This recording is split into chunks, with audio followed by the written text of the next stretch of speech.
and welcome to another one of my videos. I decided this week to do a kind of tag. I think it's called the 10 most influential books tag.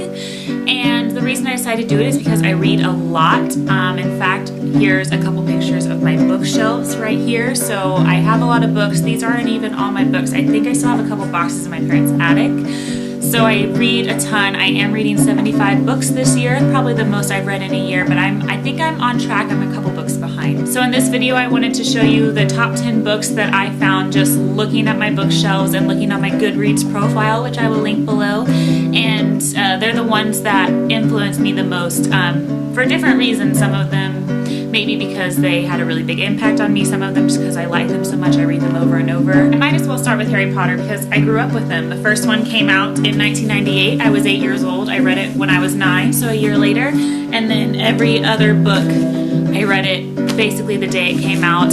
From the fourth one on, I was at all of the midnight release parties and I would stay up the whole night reading it into the next day so that I could finish it before anybody else. I've read them more than any other books that I own, all of them. In fact, I think I'm due for another reread. It's been a couple years since I've reread the entire series. They're a big escape, but it's also just really excellent writing to a young girl who I wanted to be an author, and I always wished I was magical, so it made a really big impact on me.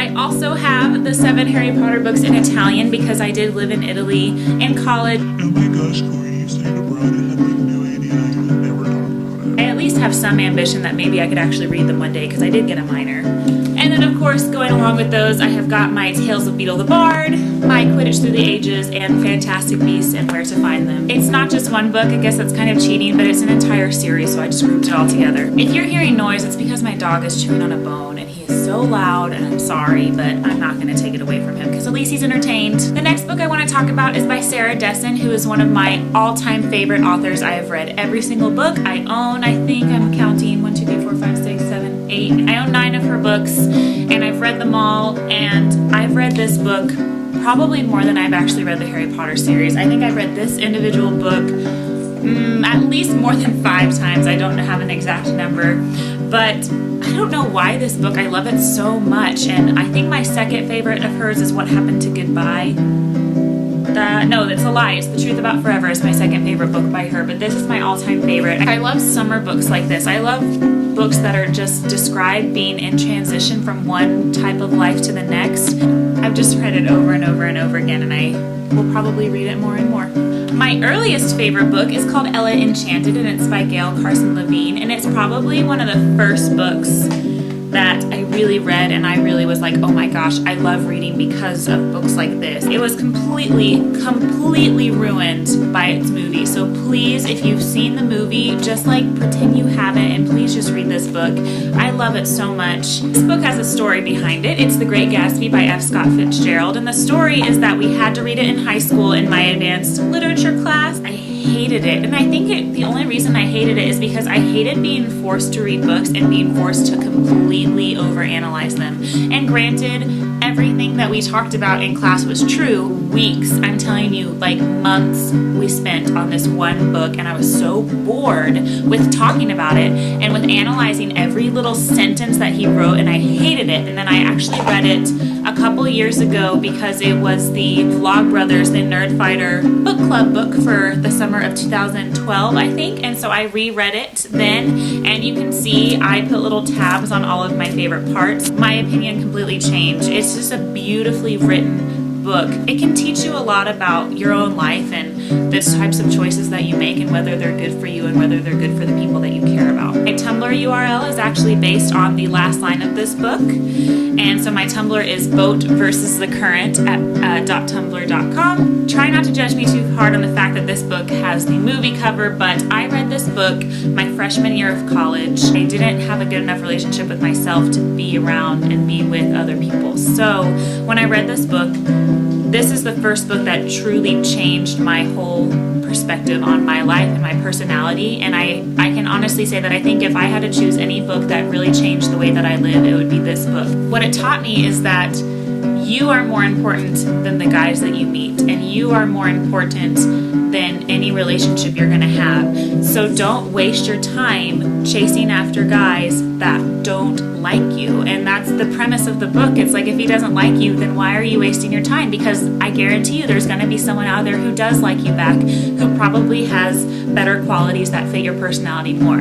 I wish more girls had this type of attitude toward dating and relationships. The next book I wanted to talk about is The Perks of Being a Wallflower. It led me to think about people more complexly than I do, which is what a lot of John Green books have done for me as well. People are all different, and you never know what has happened to a person in their past, and you never know what they're thinking on the inside or how they're analyzing situations that happen around them.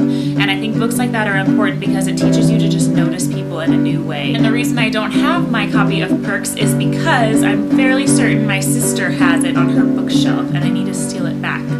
Here's another one of those really important books that I think everyone should read, especially if you're a teacher, and I am a teacher. And I think this book does two things. I think it addresses the problem with reality television and the fact that it's never true reality. They give you things to say, and I think that's something that Colleen Ballinger, psycho soprano on YouTube, talks about, because she was put on True Life and they forced her to say certain things that just weren't true about her own life, and it was called True Life. And as a teacher, this book really teaches you how to once again view people complexly, and that includes your students. You don't know what your students have gone through in their home life, with relatives, with siblings. You don't know what it's like for them, and you probably will never know all of the things they have been through. Another book that I do not have with me is The Disreputable History of Frankie Landau Banks, and it is by E. Lockhart, and I listened to that one on audiobook. I checked it out from the library. The reason why I love that book so much is because of the narrator. She is unique. She is very independent. It's about her forcing herself into new situations, really coming to be herself when she has never gotten a chance to be before. This book is called Eat, Pray, Love, and it is by Elizabeth Gilbert. It is another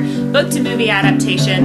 The movie version has Julia Roberts. I also love the movie, and she realizes that she just has a problem interrupting people, and I think so many people have that problem, but you don't realize it because you're always thinking about you. Whenever you're listening to a story, you're thinking, what can I say to contribute to this conversation so people will think I'm interesting? And that can cause you to interrupt someone because you want to make sure you say your funny thing that you were going to say, but all that you're showing is that you don't truly care what the other person is talking about. My last book is, of course, The Fault in Our Stars by John Green. This is my favorite book of all time, and I know I'm not alone, and I have read it twice, and I am going to reread it one more time before the movie comes out on June 6th. There's not a whole lot I can say about this book that hasn't already been said, but it is a beautifully written book.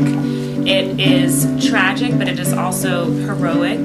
The way that the two young adults in this book talk to each other is just, it's hilarious and it's over the top, but it's also, once again, really important for teens to read. And I know that a lot of these books that I showed, in fact, the majority of them were young adult books, but I can make a whole other video about why most of the books I read are young adults, but I won't even touch that today. So I will leave you with The Fault in Our Stars. I truly hope that you take some time to at least read this book, if not any of the others that I've talked about. And if you want to leave me a comment and let me know some of your favorite and influential books, then I would love to add them to my to-read list. And with that, I guess I will talk to you later. Bye!